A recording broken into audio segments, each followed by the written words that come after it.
Tobermory is a short story by Saki, the pen name of Hector Hugh Munro, first published in his 1911 collection, The Chronicles of Clovis. The story satirizes the English upper class of the time and was once a popular choice for anthologies and classroom discussions, though it has since fallen out of favor. The narrative begins on a cold, rainy August day when Lady Blemley, seeking to liven up her afternoon, decides to host a gathering at her country house. In an effort to spark engaging conversation, she invites Cornelius Appin, a man she doesn't know well but has heard described as clever. She hopes his wit will enliven the party. At first, Appin fails to impress with his gloomy and unremarkable demeanor, leaving Lady Blemley regretting her choice of guest. However, he soon grabs the attention of the party when he announces that he has taught an animal to speak like a human. The guests are skeptical, and Lady Blemley's dismay deepens as Appin elaborates on his work, revealing he has spent 17 years attempting and failing to communicate with various animals. Only recently, he claims, has he seen success with cats, whom he believes show a particular promise for learning human speech. Appin argues that cats, like humans, possess varying levels of intelligence, and that he had found a particularly gifted cat, a beyond cat, in Lady Blemley's pet, Tobermory.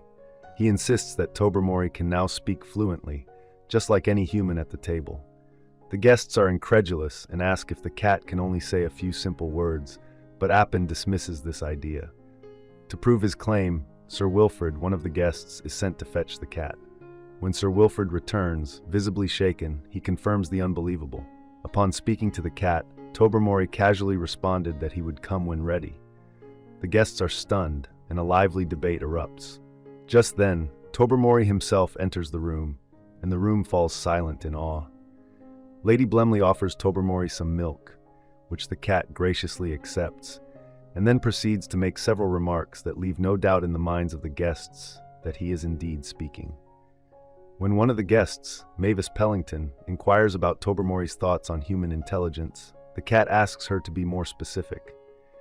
Mavis challenges him to comment on her own intelligence, and Tobermory obliges by telling her that Lady Blemley invited her because she views Mavis as somewhat dim-witted and hoped she would be gullible enough to buy her old car.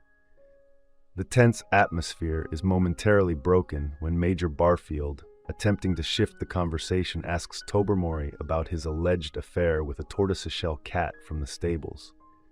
However, Tobermory dryly remarks that he's surprised the Major would bring up such a topic, given his own behavior during his stay with the Blemleys. The guests are immediately struck with the realization that Tobermory has been privy to their most private conversations and secrets. None of them had ever thought twice about speaking or behaving freely in front of a cat, but now the cat can speak back. Each guest begins to reflect on their own hidden truths. Mrs. Cornet, who pretends to have flawless skin, is exposed for her hours of careful makeup application. Odo Finsbury, a young man studying to be a priest, bolts from the room in shock. One guest, now fearful of Tobermory's knowledge, wonders how much it would cost to bribe him with plump mice. Others are simply frustrated by their privacy being invaded. Tobermory, unfazed, reveals even more embarrassing secrets before darting away to chase a rival cat.